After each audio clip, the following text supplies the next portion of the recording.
Hello, I'm Adam from WhatCulture.com, and what just happened? Well, everyone here at WhatCulture is deeply saddened by the tragic passing of Joni Chyna. Laura, 46, is no damn age at all. It's yet another shock celebrity death in what has turned out to be a bloody awful 2016.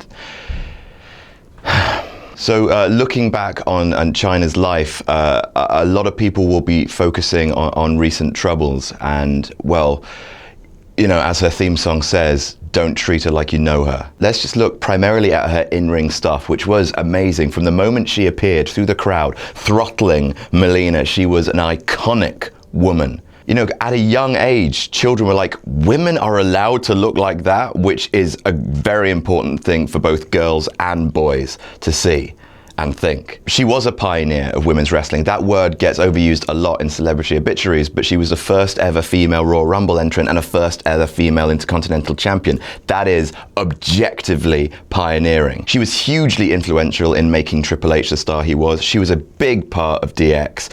Her relationship with Eddie Guerrero on screen was bloody delightful. She was such a big part of the WWF, a big part of just mixing it up with all the boys, that when she started challenging for the women's championship, it almost felt like, oh yeah, that's right, she's a woman, I guess she would.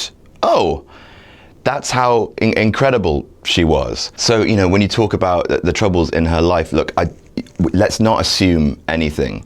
You know, first of all, you should never judge someone just because they're in the adult entertainment industry. You know, Chyna said she always loved that industry and enjoyed being a part of it. But, you know, some of her behavior things in public, which we don't need to get into, would indicate someone who is not entirely happy. That's a big assumption, but if it's the case, with such public resurrections of Jake the Snake Roberts and Scott Hall, it's heartbreaking that you never quite got to see that final WWE sanctioned image of Chyna happy and content. That is a big loss. Ultimately though, she'll be going in the Hall of Fame. A lot of people will be like, well, are WWE going to try and hush her up? No, she's going in the Hall of Fame. The porn thing, it was never, you know, entirely about that, you know, because Sonny's in the Hall of Fame.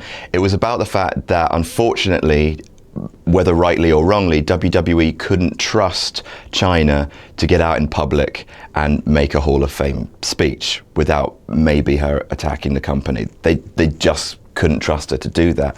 And now, unfortunately, that she's dead, they at least will be able to present the image of her that WWE and probably the fans want to see, which is a kind of ghoulish way of looking at it, but, you know, there you go. Still, she will be in the Hall of Fame.